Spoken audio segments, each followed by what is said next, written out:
Stifling heat bear down upon. He smacked another mosquito on his neck. Missed, he said to himself as he scowled. He scratched at the back of his left leg, which had been slightly irritating him. "Don't fall behind," Margaret shouted to him as he dawdled.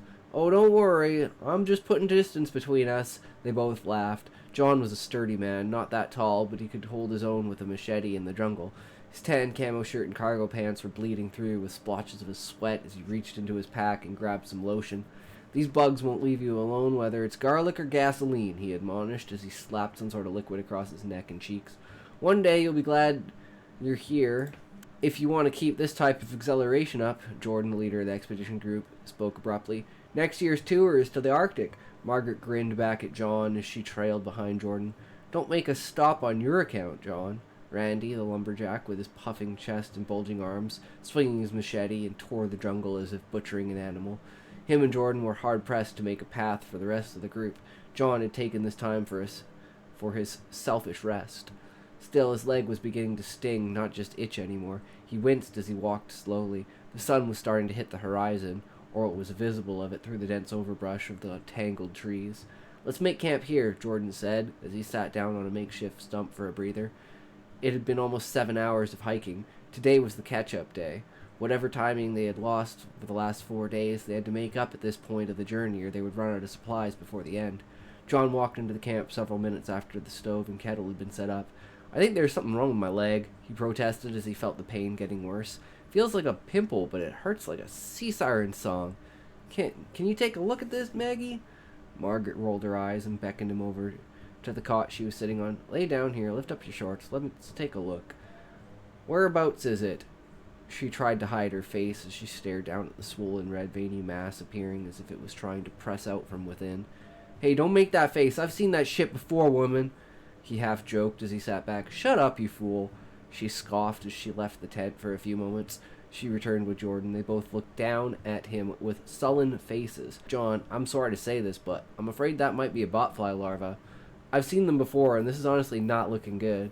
We'll have to remove it as soon as possible. We have no means of anesthesia, so we are going to have to tie you down." John's face was a dark scowl. His heart was beating like the wind wailing against a coastal cave, whistling into the night. "Bite down on this." Margaret placed a stick with a folded cloth around it in his mouth. His hands and feet were tied down, and he could barely move. He could feel something behind his knee almost squirming. He screamed as the knife dug into his flesh. The blood dripped down the skin as it goosebumped with the hair standing on end, the physical exertion of the muscles as they tensed against the strain. The muffled screams rattled the campsite as the small knife drove its way deep into the muscle. The dark red blood began to ooze and bubble with a dark yellow pus as the skin around the larva had detached and molded into a cavity for it to grow. The sound of the skin popping as the air was released was unnoticed next to the agony being revealed by lungs that felt the weight of the ocean herself. The larva squirmed, and it tried to dig itself deeper. A second blade drove into the flesh, pressing the pus from the wound on the other side. It poked towards the larva, preventing it from digging deeper. The skill of this surgeon was not to be claimed. The rough and shaking measure of these tools laid bare the desperation on their hands. The warmth of the blood flowing across his leg and pooling on the cot, his only solace against this nightmare. The sweat was soaking through and dripping under the cot, creating fresh moisture marks upon the jungle floor. The gasp of clarity as the relief of pressure, another lull in the endless expanse of his agony. He felt the cold cloth running across his leg, the splash of water. The pain was steady, not burning like it had been. Now it was just a dark cloud on the horizon, not a hurricane he had just endured. "You did well, son," Jordan said as he ran a cloth across John's face. He leaned over and wiped his mouth, placing some water for him to drink. "It's not fully over. We have to wash and stitch the wound now. The hard part is done. Try and rest." Jordan left the tent and dragged his feet as he walked towards the stove and kettle, where Margaret had set tea and stew. "He won't survive the night, even if he doesn't bleed out." Jordan stopped himself short of slamming his fist on the stove. He knew better than to cause alarm at this moment. John needed to rest. That was his best chance at survival. Even if we cautered the wound, it might not be enough to stop the internal bleeding. There's an artery we might have struck. Margaret stood on her feet and looked down at Jordan. "I won't let him die," she cried. A tear fell from her face. She sniffled and looked at her shaking hands. "How am I supposed to do that in this condition?" She took a deep breath and looked in Jordan's eyes.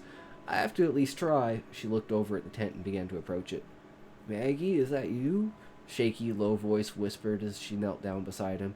Yes, I'm here. I have to stitch the wound, but once that is over, you can rest. She placed the stick of cloth back in his mouth. I will try to be as gentle as possible. Try not to move too much. She opened the sewing kit next to the cot and reached in, grabbing the bandages, what little rubbing alcohol they had, and began to clean around the wound. It looked horrible. Multiple stabs and slashes with no seeming purpose, just a butchering means with no remorse.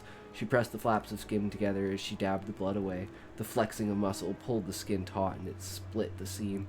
She pinched her fingers against the fold as she drove the needle in and began the work.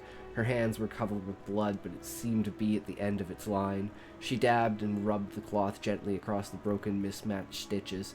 She prayed to herself he would have brutal scars. It is done. She kissed his burning cheek and left him with a whisper meant only for him. The sound of distant chirping and jungle brush moving in the wind brushed Margaret from her dreams. The awareness thudding against her as she bolted up and threw the bedding from her as she dashed outside.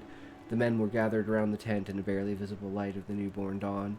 Her heart fell from her chest as she fell to her knees. "He's gone," Jordan whispered as he placed his hand on her shoulder, looking down at her. "He fought well."